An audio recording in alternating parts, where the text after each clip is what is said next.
କରୁଛି। ଭିଡିଓଟି ଭଲ ଲାଗିଲେ ଦୟାକରି ମୋ ଚ୍ୟାନେଲକୁ ଲାଇକ୍ ଓ ସବସ୍କ୍ରାଇବ କରନ୍ତୁ। ଶ୍ରୀଜଗନ୍ନାଥ ମନ୍ଦିର ଉତ୍ପତ୍ତି କଥା। ପ୍ରାଚୀନ କାଳରେ ମାଳବ ରାଜ୍ୟର ଏକ ଧର୍ମପ୍ରାଣ ରାଜା ଥିଲେ ଇନ୍ଦ୍ରଦ୍ୟୁମ୍ନ। ସେ ବହୁତ ଧାର୍ମିକ ଏବଂ ବିଷ୍ଣୁଙ୍କ ଭକ୍ତ ଥିଲେ। ଏକ ଦିନ ସେ ଜାଣିଲେ ଯେ ଉତ୍କଳ ରାଜ୍ୟର ନୀଳଗିରି ପାହାଡ଼ରେ ନୀଳମାଧବ ନାମକ ଏକ ଦିବ୍ୟ ମୂର୍ତ୍ତି ଅଛି, ଯେଉଁଥିରେ ଭଗବାନ ବିଷ୍ଣୁ ନିଜେ ଅବତାର ନେଇଛନ୍ତି। ଏହି ଖବର ଶୁଣି ରାଜାଙ୍କ ମନରେ ଏକ ଅଭିଳାଷ ଜନ୍ମିଲା। ସେ ଏହି ଦିବ୍ୟ ମୂର୍ତ୍ତି ଦର୍ଶନ କରିବେ ଏବଂ ତାକୁ ନିଜ ରାଜ୍ୟରେ ନେଇଯିବେ।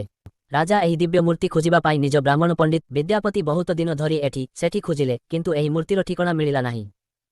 ଶେଷରେ ସେ ଜଣେ ଶବର ଜାତିର ନୀଳମାଧବ ଭକ୍ତ ବିଶ୍ବବାସୁଙ୍କ ସହ ଚିହ୍ନା ପଡ଼ିଲେ। ବିଶ୍ବବାସୁ ପ୍ରତିଦିନ ଏକ ଗୁପ୍ତ ସ୍ଥାନରେ ଯାଇ ନୀଳମାଧବଙ୍କ ଉପାସନା କରୁଥିଲେ, ଯାହା କେହି ଜାଣିପାରିନଥିଲେ। ବିଦ୍ୟାପତି ବିଶ୍ବବାସୁଙ୍କ ଝିଅ ଲଳିତାଙ୍କୁ ବିବାହ କଲେ, ଯେପରି ତା ଅଙ୍କ ମାଧ୍ୟମରେ ଏହି ଗୁପ୍ତ ସ୍ଥାନର ସନ୍ଦେଶ ଜାଣିପାରିବେ। ଏକ ଦିନ ଲଳିତା ନିଜ ବାପାଙ୍କୁ ବୁଝାଇଲେ ଏବଂ ବିଦ୍ୟାପତି ନୀଳମାଧବଙ୍କ ଦର୍ଶନ କଲେ। ସେ ଦେଖିଲେ ଏକ ଦିବ୍ୟ ନୀଳମଣିର ମୂର୍ତ୍ତି, ଯାହା ଆପणे ଆପଣି ଅଳକ ଉତ୍ସର୍ଜନ କରୁଥିଲା। ସେ ଏହା ଦେଖି ବହୁତ ଆନନ୍ଦିତ ହେଲେ ଏବଂ ଏହି ସମାଚାର ରାଜାଙ୍କୁ କହିବା ପାଇଁ ମାଳବ ଫେରିଲେ।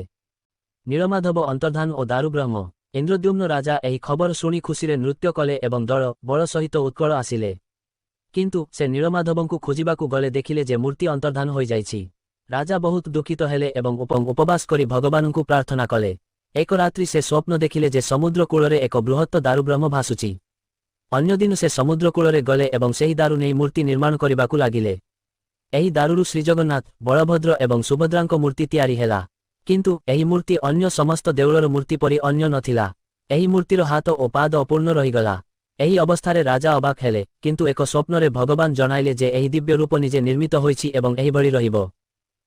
ରାଜା ଏହି ଦିବ୍ୟ ମୂର୍ତ୍ତି ନିମନ୍ତେ ଏକ ବିଶାଳ ମନ୍ଦିର ନିର୍ମାଣ କରିଲେ, ଯାହା ପୁରୀର ଶ୍ରୀମନ୍ଦିର ଭାବରେ ପରିଚିତ ହେଲା। ଏହା ଏତେ ଉଚ୍ଚ ଏବଂ ଦୃଢ଼ ହୋଇଥିଲା ଯେ ଆଜିଯାଏ ଏହି ମନ୍ଦିର ଭକ୍ତମାନଙ୍କ ନିମନ୍ତେ ଦୈବୀ ଆଶ୍ରୟ ଅଟେ। ଏହି ପବିତ୍ର ସ୍ଥାନ ପ୍ରତିବର୍ଷ ଲକ୍ଷ ଲକ୍ଷ ଭକ୍ତଙ୍କୁ ଆକର୍ଷିତ କରିଥାଏ ଏବଂ ଶ୍ରୀଜଗନ୍ନାଥଙ୍କ ରଥଯାତ୍ରା ସମଗ୍ର ଭାରତରେ ବହୁତ ପ୍ରସିଦ୍ଧ। ଏହା ଖରାପ ଦିନରେ ମଧ୍ୟ ଭକ୍ତମାନଙ୍କ ପାଇଁ ଏକ ଶାନ୍ତି ଏବଂ ଭକ୍ତିର ସ୍ଥଳ ରହିଛି। ଏହି କଥାକୁ ଭଳି ଭାବରେ କହିବେ ଯେ ଶ୍ରୋତାମାନେ ଜଗନ୍ନାଥଙ୍କ ଉପରେ ଆଧ୍ୟାତ୍ମିକ ଭାବରେ ଆକୃଷ୍ଟ ହୁଅନ୍ତି। ଭିଡିଓକୁ ଭଲ ଲାଗିଲେ ଲାଇକ୍ କରିଦିଅନ୍ତୁ। ଜୟ ଜଗନ୍ନାଥ।